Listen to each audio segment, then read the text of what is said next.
고맙습니다. 감사합니다. 오늘은 우리 교회 절기에 따라서 맥주 감사절을 우리가 보내고 있습니다. 한 해 딱 절반에 새해 후반기가 시작하는 첫 주일에 우리가 맥주 감사절을 지키고 있죠.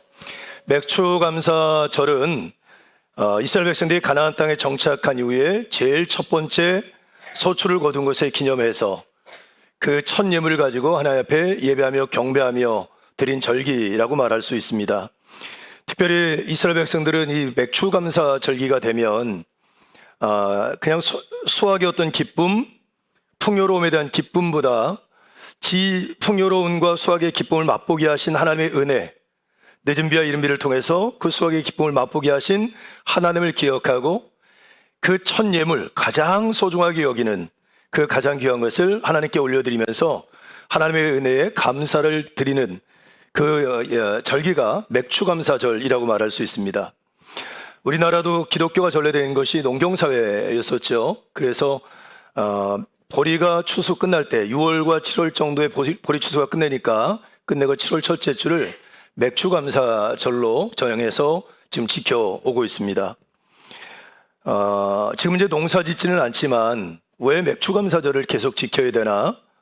여러분, 맥주감사절의 핵심은 농사를 짓고 안 짓고의 문제가 아니고 지난 6개월 동안 함께 하신 하나님의 은혜를 기억하고 그 하나님 앞에 감사하는 날, 그리고 앞으로도 여전히 지금까지 함께 하신 하나님의 은혜로 살아갈 것이라고 하는 믿음을 갖고 고백하면서 감사 올려드린 절기가 맥주감사절이기 때문에 농사를 짓든 농사를 짓지 않든 우리 맥주감사절이 우리에게 굉장히 중요한 절기가 된다고 생각을 합니다. 특별히 맥주감사절기를 통해서 우리가 좀 회복해야 될, 다시 한번 집중해야 될 것이 세 가지가 있는데, 첫째는 받은 은혜를 기억해 보는 겁니다. 구약에는 자카르라고 하는 히브리어를 쓰고 있는데, 자카르는 단순하게 어떤 정보에 대한 기억을 하는 게 아니라 과거에 있던 것들을 현재적으로 가지고 와서 현재 시점에서 고백하는 거예요. 그러니까 우리가 에베네셀의 하나님 그러잖아요. 나의 나된 모든 것들이 하나님의 은혜다. 과거에 어떤 시점이 있단 말이에요. 그 일이 결국은 나를 지금 나되게 했다고 하는 고백. 그래서 그렇게 하신 하나님 앞에 우리가 감사드리는 것 아닙니까?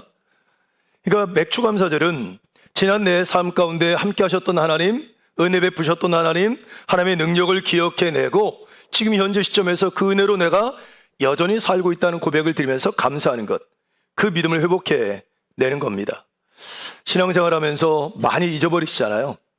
그리고 하나님이 내게 주신 것은 다 잊어버리고 현재 시점에서 부족한 것에 대해서 불평하고 원망할 때가 많은데 받은 은혜를 기억해내는 것, 그게 첫 번째입니다. 두 번째는 첫 열매를 드리는 신앙을 회복하는 겁니다. 여러분, 첫 것은 우리에게 특별한 의미가 있습니다. 첫 아들, 첫 아이, 장손, 여러분 직장에 취업해서 첫 월급, 처음 것은 여러분에게 특별한 의미를 갖죠. 가장 소중하고 귀한 겁니다. 그리고 또 하나, 내게 있는 가장 좋은 것, 내가 생각하기에 여러 개가 있는데 그 중에 제일 좋은 것, 특별한 의미를 갖습니다. 맥주감사절은 뭘 뜻하냐면 첫 소출을 드리는 겁니다. 첫 번째 거둔 그 작물, 그리고 그 중에 가장 좋은 것을 누구에게? 하나님께 올려드리는 겁니다. 여러분, 이것이 우리가 맥주감사절에 회복해야 될 신앙이라고 생각해요. 우리가 신앙생활하면서 이 순서가 흐트러진 것이 되게 많습니다. 처음에 여러분 한때 하나님이 내게 뭐 특별한 은혜를 주셨어요. 월급을 받았다, 특별한 걸 받았다 그러면 먼저 하나님의 몫을 뗐을 거예요. 11절 떼고 감사한 걸 떼고, 그리고 거기 안에서 내가 살 것을 이렇게 나눴을 거예요. 1순위, 2순위, 3순위 이렇게. 근데 신앙생활 하다 보면 어느 순간 하나님이 1순위에서 4순위, 5순위, 6순위로 밀려요. 예를 들면 우리 살림, 내 자녀를 키우는 거, 내 필요한 거 사는 거, 그리고 남은 여분의 것으로 하나님을 섬기려고 하는 경우들이 생기죠. 여러분 가운데 그런 분은 안 계시겠지만 우리가 순서가 점점 흐트러지는 경우들이 있어요. 맥주감사절은 지금 내가 이렇게 살고 있는 것, 나의 나된 모든 것들이 하나님의 은혜예요. 그래서 그분에게 가장 소중한 것과 가장 가치 있는 것을 드리는 신앙. 하나님 나를 그렇게 내게 은혜 베푸셨으니 나도 하나님 앞에 그 은혜를 갚는 신앙. 즉 첫 것을 올려드리는, 가장 귀한 것을 올려드리는 신앙을 회복하는 때, 이게 맥주감사절이라고 생각해요. 여러분 안에 그 회복이 있길 주님의 이름으로 축복합니다. 그리고 세 번째는 에베네셀의 하나님, 나의 나된 모든 것들이 하나님의 은혜로 됐습니다. 지금까지 하나님의 은혜로 살아왔습니다. 그러면 앞으로 살아갈 모든 삶도 여전히 하나님의 은혜로 살아갈 것이라고 하는 믿음의 고백을 드리고 걱정과 염려로 삶을 시작하는 게 아니라 기대와 소망, 더 나아가서 감사함으로 새로운 삶을 시작하는 것. 이게 맥주 감사절에 우리가 회복할 모습이라고 생각해요. 세바퀴 모든 성도들이 이 세 가지를 다 회복할 수 있길 축복합니다. 과거에 주신 은혜를 기억하고 현재 시점에도 여전히 그 은혜가 있음을 기억하고 감사하는 것, 내게 가장 소중한 것, 첫 열매를 드리는 신앙을 회복하는 것, 그리고 지금까지 은혜로 살았으니 앞으로도 여호와 이래 하나님의 은혜 가운데 살아갈 것이라는 믿음을 갖고 감사함으로 새 삶을 시작하는 것, 그 은혜가 여러분 가운데 있기를 주님의 이름으로 축복합니다. 오늘은 맥주감사절에 이런 대략적인 것만 아니고 우리가 회복해야 될 감사의 본질이 뭘까를 좀 나눠보려고 그래요. 많은 사람들이, 이 땅의 삶을 살아가는 많은 사람들이 행복한 삶을 기대합니다. 아마 우리 청년들도 어떤 삶을 기대해요? 그러면 행복한 삶이라고 얘기할 거예요. 많은 사람들이 행복한 삶을 이루는 가장 첫 번째 조건을 재정적인 풍요로움, 물질의 여유로움, 뭐 이런 것들을 조건으로 삼을 때가 되게 많습니다. 그래서 열심히 일하죠. 그리고 열심히 소유를 늘려가는 일에 헌신하며 삶을 살아갑니다. 근데 정말 그럴까? 물질적인 필요가 채워지고 넉넉한 삶이 되면 정말 우리가 행복할까? 여러분, 우리나라 경제 규모가 세계 10위권 안에 들어갑니다. 어마어마한 경제 규모거든요. 근데 우리나라 사람들에게 삶의 만족도와 행복 지수를 조사했어요. 우리나라를 조사했는데 우리나라 사람들이 OECD 38개국 중에서 33등을 했어요. 삶의 만족도, 행복 지수가. 그리고 전 세계 147개국 가운데 우리나라가 58등을 했어요. 우리나라는 더 많이 가졌습니다. 더 풍요로워졌습니다. 실제 우리나라 경제적인 수준이 굉장히 높아졌잖아요. 의료적인 서비스가 세계적인 수준입니다. 교육적인 환경도 굉장히 좋습니다. 문화적인 환경은 어떻습니까? 뭐 요즘에 세계 사람들이 한국 와보는 게 꿈이라고 할 만큼 아미, 그렇죠? 뭐 이런 K-팝 때문에 또 한국 음식들 때문에 한국을 동경하는 사람이 굉장히 많습니다. 우리는 어마어마한 환경 가운데 좋은 환경 속에서 풍요로운 삶을 살고 있단 말이죠. 그럼 거기에 맞춰서 우리 삶의 만족도, 행복 지수도 높아져야 되는데 실제 조사해 보면 우리나라 사람들이 가지고 있는 삶의 만족도나 행복 지수는 뚝 떨어져 있단 말입니다. 단순하게 말하면 물질적인 풍요가 우리 인간을 행복하게 만든다라고 하는 것이 보장하지 않는다. 꼭 그것이 그렇게 되는 것만은 아니다는 것을 우리가 이 이야기를 통해서도 알 수 있다고 생각해요. 왜 그럴까요?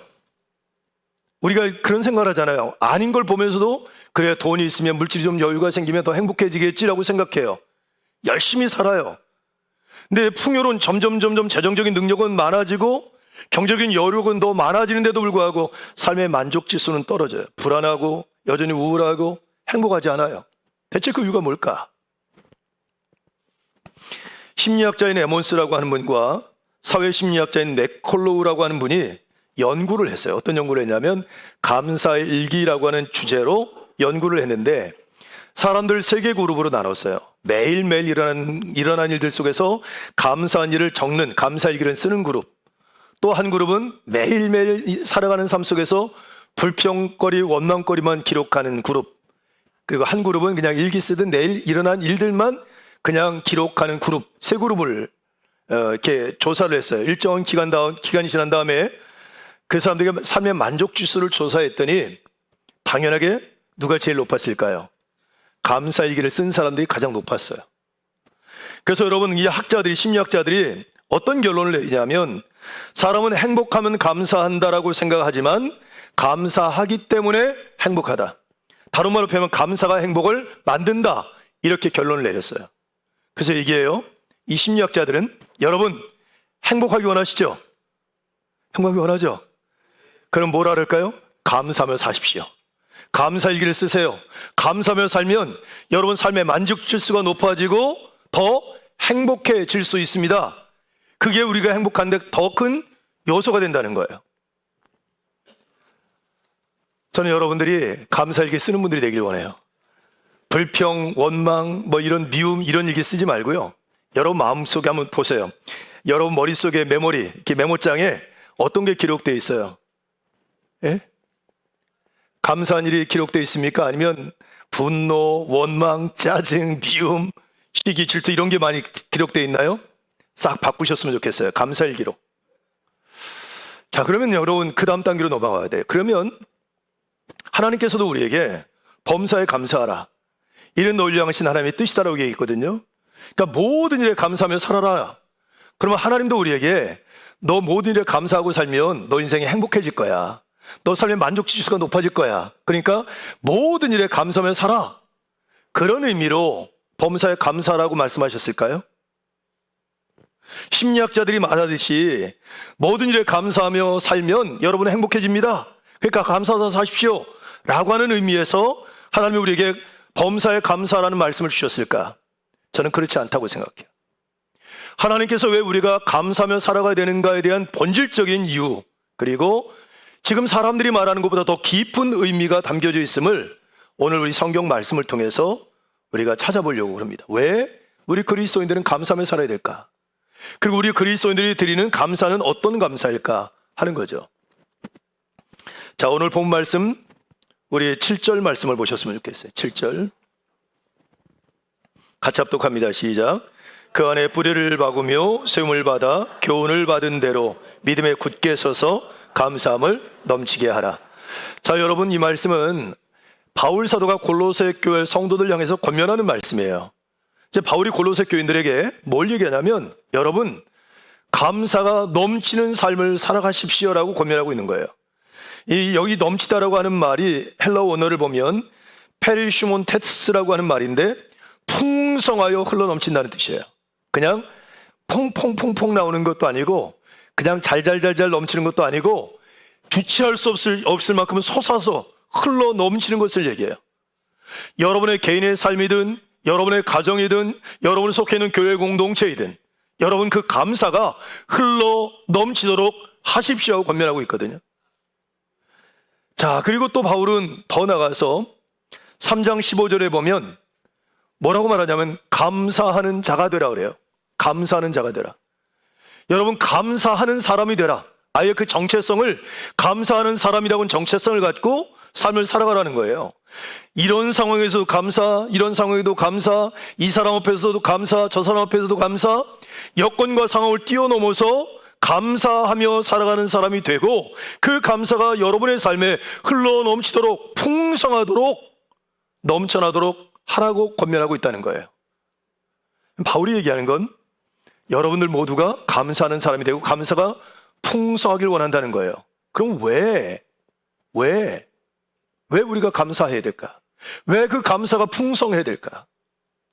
자, 그 이유가 6절 말씀에 나와 있습니다. 6절 같이 읽습니다. 시작. 그러므로 너희가 그리스도 예수를 주로 받았으니 그 안에서 행하되. 아멘. 자, 이제 시점을 지난주로 넘어가 봅니다. 지난주 제가 잘 이어받은 것을 가지고 잘 살고 잘 전해주는 것 얘기하면서 복음에 대한 얘기를 했죠. 복음이 뭐라 그랬어요? 복음. 아는데 얘기 안 하시는 거죠? 네? 예, 그렇죠. 십자가와 부활이라 그랬어요. 이걸 조금 더 풀면 예수님의 성육신, 그렇죠? 우리를 사랑하셔서 인간의 몸을 입고 오신 성육신의 사건, 우리 죄를 대속하게 십자가에 못 박혀 죽은 죽음, 그리고 부활, 그리고 부활을 통하여 하나님 나라의 임재, 이렇게 볼 수 있어요. 그런데 신약에는 아주 심플해요. 예수님의 십자가와 죽음이 복음의 내용이에요. 그래서 여러분 고린도전서 15장 1절에 뭐라 했어요? 그 복음을 바울이 잘 이어받았어요. 그리고 그 복음 위에 굳건하게 서라 그랬죠. 그리고 바울이 뭐라 했어요? 복음에 합당한 삶을 살아라. 복음을 잘 받는 것, 그리고 복음에 굳게 서는 것, 그리고 복음에 합당한 삶을 살아가는 것을 얘기했는데, 자, 오늘 여기 6절에 말씀 보세요. 자, 6절이 뭐라고 그러냐면 너희가 그리스도 예수를 주로 본받았으니, 받은 거예요. 여기서 받았다는 말이 고린도전서 15장 1절 복음을 잘 이어받았다 할 때 받았다는 단어와 똑같은 단어예요. 자, 복음을 예수를 주로 받았어요. 그리고 뭐예요? 그 안에서 행한다. 자, 바울이 복음에 대한 얘기를 한 것과 똑같은 얘기를 하는 거예요. 복음을 잘 이어받고 복음의 내 믿음을 굳건하게 세워서 이제 복음에 합당한 삶을 살아라. 지금 바울을 얘기합니다. 자, 예수 그리스도를 주로 받았으니, 이제 예수 그리스도를 잘 이어받았으니 이제 그 안에서 삶을 살아야 된다. 그 안에서 살아야 될 삶이 뭐예요? 아까 읽었던 7절의 결론이에요. 감사함을 넘치게 하는 삶이에요. 자, 여러분, 복음을 우리가 믿어요. 십자가의 죽으심과 예수님의 부활을 믿어요. 그래서 우리가 누구를 구주로 영접하는 겁니까? 예수를 구주로 영접하는 거예요. 그래서 내가 구원받은 백성이 되는 거예요.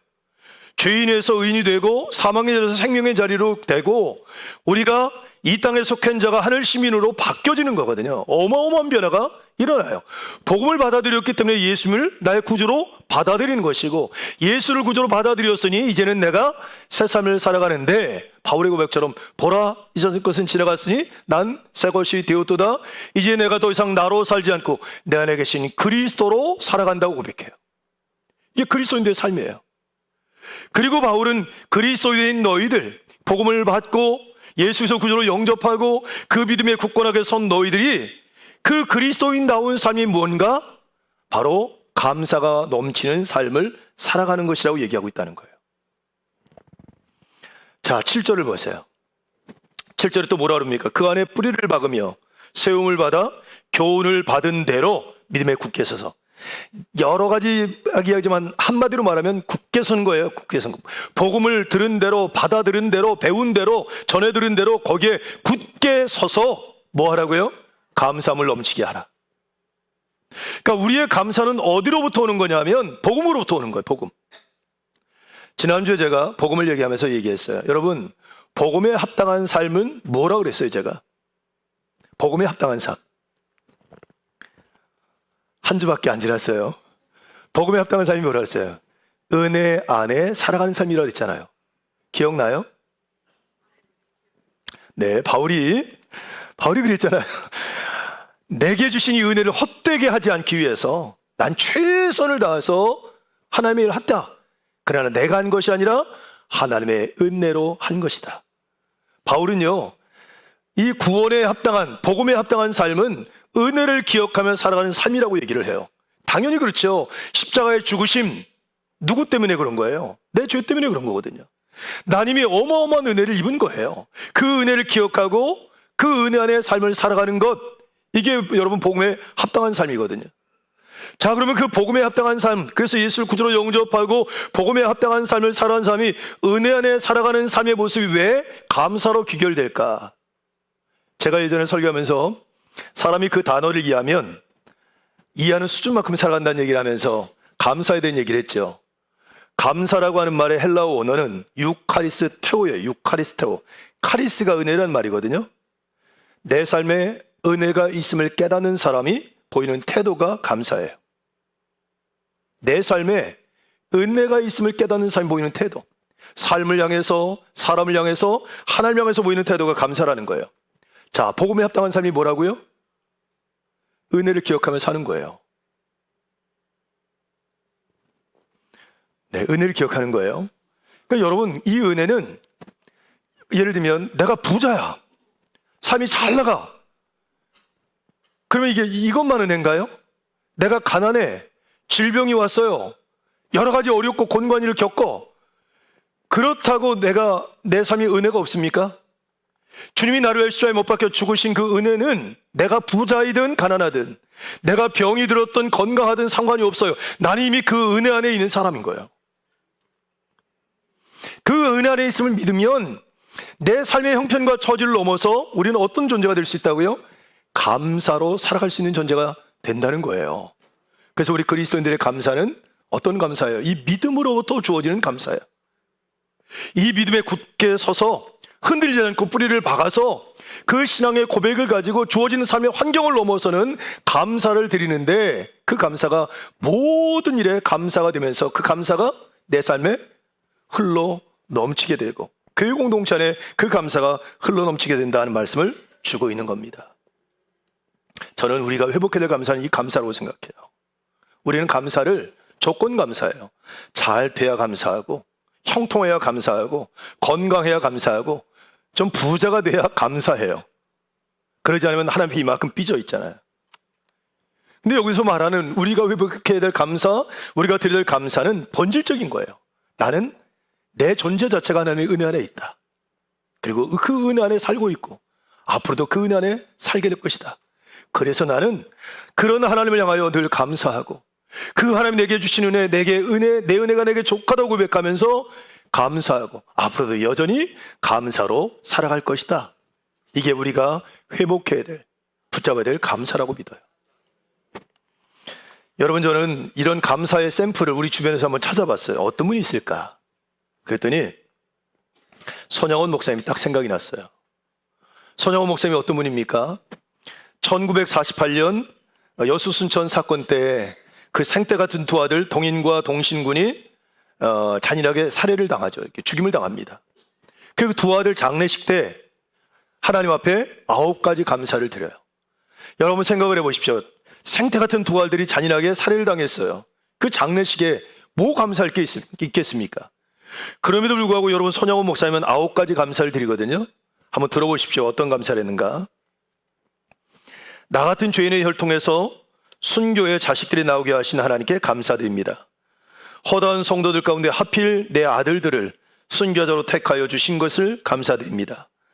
하나의 순교도 귀한데 두 아들을 한꺼번에 순교하게 하셨으니 감사드립니다. 예수 믿다가 죽는 복을 내 아들들에게 주셨으니 감사드립니다. 미국 유학을 부러워하는 시대에 천국을 가게 하셨으니 감사드립니다. 두 아들의 순교로 말미암아 많은 사람들이 신앙이 살아나게 하셨으니 감사드립니다. 원수들을 사랑하라는 주님의 말씀을 실천한 기회를 주셨으니 감사드립니다. 아들들을 잃은 슬픔 가운데서도 하나님의 위로를 경험하게 하시니 감사드립니다. 이러한 역경 속에서도 하나님의 사랑을 의심하지 않게 하시니 감사드립니다. 이게 손양원 목사님의 감사예요. 여러분, 이게 쉬운 감사일까요? 손양원 목사님의 감사가 눈에 보이는 현실적인 상황과 조건에 근거한 감사가 아니에요. 깊은 뿌리, 이미 나는 감당할 수 없는 어마어마한 하나님의 은혜를 내가 입은 자고, 순교당하여 어떻게 보면 비참한 죽음을 당한 우리 아이들도 이미 하나님의 어마어마한 은혜를 받은 아이들이라는 걸 고백하는 거예요. 그 은혜 안에 살다가 때가 되어 하나님의 영광을 위하여 부름받은 것 자체가 과정에는 어려움이 있지만 감사한 일이라고 고백하고 있는 거예요. 그 감사의 출발점이 눈에 보이는 현실이 아니라 하나님의 약속의 말씀, 믿음으로부터 근거됐다고 말할 수 있습니다. 자, 우리가 읽지는 않았지만 참고 본문 한번 보겠습니다. 골로새서 3장 13절에서 15절 말씀 보세요. 골로새서 3장 13절로부터 15절까지 말씀 한번 찾으신 분들은 같이 한번 읽어봅니다. 시작. 누가 누구에게 불만이 있거든 서로 용납하여 피차 용서하되 주께서 너희를 용서하신 것 같이 너희도 그리하고 이 모든 것 위에 사랑을 더하라. 이는 온전하게 매는 띠니라. 그리스도의 평강이 너희 마음을 주장하게 하라. 너희는 평강을 위하여 한 몸으로 부르심을 받았나니 너희는 또한 감사하는 자가 되라. 자, 이 말씀의 핵심은 두 가지예요. 모든 것들 위해 사랑을 더해라. 그리고 모든 것들을 감사하는 자가 되라. 모든 것들을 위해서 감사하는 자가 되라. 두 가지거든요. 손양원 목사님이 그 두 아들을 죽인 사람이 붙잡혔어요. 안재선이라고 하는 사람인데, 그래서 재판을 통하여 사형 선고가 내렸습니다. 그때 손양원 목사님이 탄원을 해요. 살려달라고, 용서해달라고. 난 저 사람 용서했다고. 그리고 그 안재선을 양아들로 입양을 합니다. 여러분, 이게 현실적으로 쉬운 일일까요? 근데 손양원 목사님이 이렇게 할 수 있었던 이유가 뭐예요? 지금 바울이 골로새 교회 성도들에게 가죠. 너희들에게 핍박과 박해를 하고 너희를 어렵게 한 사람이 있거든 주님이 너를 용서한 것처럼 너도 그를 용서하고 모든 일을 사랑으로 대해라. 사랑으로 하라. 그리고 어떤 상황이 되든 뭐 하라고요? 감사하는 사람이 되라. 그래서 손양원 목사님은요, 지금 자기 아들을 죽인 자를 사랑으로 대하고요, 그런 상황에서 뭐 하고 있어요? 감사하고 있어요. 그 근거가 어디 있습니까? 하나님의 말씀과 믿음. 우리가 회복해야 될 감사는 거기에 있습니다. 사랑하는 성도 여러분, 지금 여러분들의 마음 가운데 감사가 많습니까? 불평과 원망이 많습니까? 아니면 아무런 생각이 없으십니까? 여러분, 감사의 반대말이 뭔지 아세요? 불평과 원망이라고 생각하죠? 아니래. 당연한 것이랍니다. 당연한 것. 감사의 반대말은 당연하게 생각하는 태도라고 말해요. 당연한 게 없어요. 여러분, 아무리 어려워도 하나님의 은혜가 있으면, 예를 들면 너무 힘들고 어려운 상황에 있어요. 아무도 날 도와주는 사람이 없어. 사방을 둘러봐도 내 마음을 이해해주는 사람이 없어요. 그런데 하나님 뭐라고 하셨냐면, 세상 끝날까지 내가 너와 함께 할 거야. 누가 나와 함께 계세요? 하나님이 함께 계세요. 그래서 그 하나님 때문에 하나님 감사합니다 그러고 하나님으로 말미암아 용기와 소망을 가질 수 있는 거예요. 이게 여러분, 우리가 회복해야 될 감사라고 말할 수 있어요. 여러분, 제가 여러분에게 문자를 보냈어요. 문자 잘 읽으십니까? 지금 문자 읽으면 그냥 좋아요, 이렇게 그냥 하트 이렇게 하나만 탁 보내도 되는데 다 그냥 넘겨버리세요. 어떤 분들은 저한테 이제 답장을 보내면 제가 막 감동을 받아가지고 그분한테 답장도 보내고 막 이러거든요. 제가 여러분 어떤 문자를 보냈습니까? 연초부터 연말까지 우리를 돌보시는 하나님, 내 태부터 노년까지 업어서 키우신 하나님에 대한 말씀을 보내드렸죠. 제가 세밭교인들한테 안 보내고 헌밭교인한테 보냈나요? 여러분에게 보냈어요. 제가 정말 여러분을 축복하는 마음으로 보낸 거예요. 하나님은 우리에게 그런 분이세요. 태어날 때부터, 태중부터 나이 들어 노년이 될 때까지 우리 업어서 돌보시는 하나님. 연초부터 연말까지 한순간도 눈을 떼지 않고 우리의 삶을 돌보시는 하나님, 그분이 우리가 믿는 하나님이에요. 여러분이가 그 믿음을 굳게 갖고 있다면, 여러분이 아무리 지금 힘들어도 나는 지금 누구에게 엎여 있어요? 하나님 등에 엎여 있어요. 제가 아이를 키우면서 우리 청년들 아마 그런 삶이 없었을 거야. 이제 자기가 뭘 해달라는데 뭘 물건 사달래요. 이렇게 때리를 쓰는 거죠. 안 들어주면 아빠 미워, 엄마 미워. 이렇게 엄마 아빠가 나한테 해준 게 뭐가 있어? 픽 하고 들어가요. 안 해준 게 어디 있어? 하나부터 열까지 다 내가 준 건데. 그럴 때 있었어요, 없었어요? 없었죠, 우리 청년들은? 야, 대단하다. 역시 우리 청년들은 좀 다르다. 근데 그걸 보면서 우리 모습을 보는 거예요. 우리도 살면서 한두 번 뜻이 꺾이고 어렵고 속상하고 화가 날 때가 있단 말이에요. 그때 하나님에 대해서 받은 것, 지금 내가 어느 상태인지 모르고 원망하고 불평할 때가 되게 많아요. 근데 하나님은요, 그 순간 우리 얻고 계세요. 우리 품에 안아주시고 함께 해주세요. 여러분 믿으세요? 그래서 우리가 감사할 수 있는 거예요. 그 감사가 우리 안에 회복될 수 있길 축복합니다. 그럼 여러분, 우리가 평상시에 모든 사람들 볼 때마다 뭐 할 수 있어요? 감사요. 이 사람에게도 감사, 저 사람에게도 감사, 이래도 감사, 저래도 감사, 이런 일에도 감사, 저런 일에도 감사할 수 있어요. 옆에 분들과 인사 한번 해볼까요? 당신 때문에 감사합니다.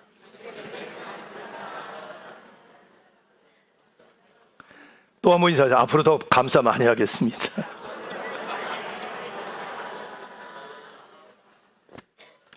예, 제가 장난 놀고 싶은데 정말이지? 이렇게 하고 싶은데 그것까지 넘어갈 것 같아서 여러분 기억하십시오.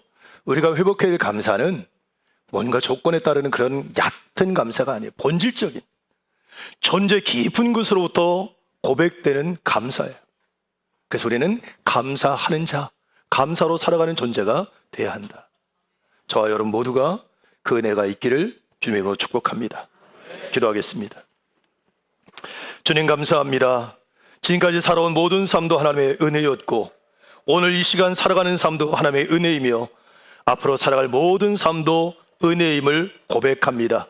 하나님께서 우리에게 그런 은혜를 베푸신다는 믿음을 갖고 삶의 어떤 환경과 상황 속에 있더라도 감사를 잃어버리지 않고 감사하는 삶을 살게 하시고 감사가 풍성하게 넘치는 삶을 살아가는 저희들 모두가 될 수 있도록 축복하여 주시옵소서. 하나님께서 우리에게 주신 은혜 감사해서 마음과 뜻과 온 정성을 다해 귀한 힘을 올려드렸습니다. 첫 것 가장 귀한 것을 올려드리는 그 신앙, 그 믿음을 가지고 하나님 앞에 감사로 드린 예물 흠양해 주시고 그 손길을 축복해 주셔서 삶에도 풍성함의 은혜가 넘칠 수 있도록 복 내려주시고 쓰이는 곳 위에도 생명들이 살아나고 하나님 나라 확장되어가는 하나님의 은혜가 있게 하여 주시옵소서. 축복하며 예수님의 이름으로 기도드리옵나이다. 아멘.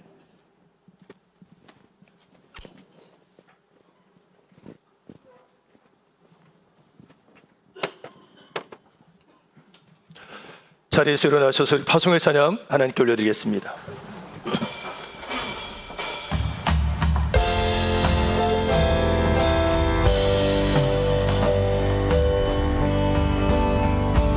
여기에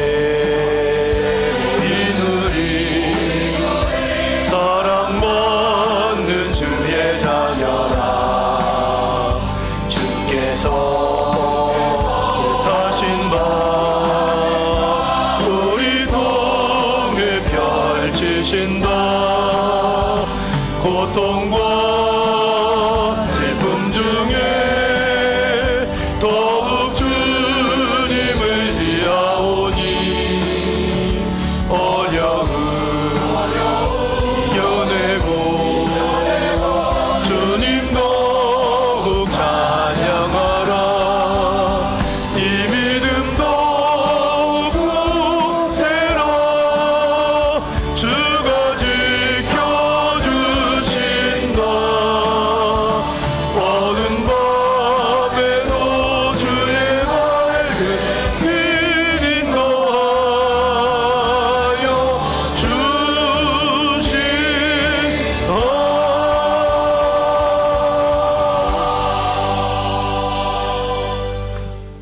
이제는 우리 구주 예수 그리스도의 은혜와 아버지 하나님의 극지하신 사랑과 성령님의 감화감동 역사하심이 이제 우리가 왜 감사하며 살아야 되는지 말씀을 통하여 깨닫고 이제 우리가 복음을 이어받고 그 복음 위에 굳건하게 선자로 은혜 안에 살아가는 삶을 살아가는 우리들이 그 은혜로 말미암아 일상의 모든 삶의 자리에서 감사가 드러날 감사의 열매를 맺으며 살아가는 존재로 살아가야 됨을 깨닫고 이제 우리가 어떤 상황에든 어느 자리에 있든 어떤 처지에 있든 하나님의 은혜로 말미암아 감사로 살아가는 사람이 되겠다고 다짐하며 결단하는 모든 성도들 삶 위에 이제로부터 영원까지 함께하옵시기를 간절히 축원하옵나이다. 아멘.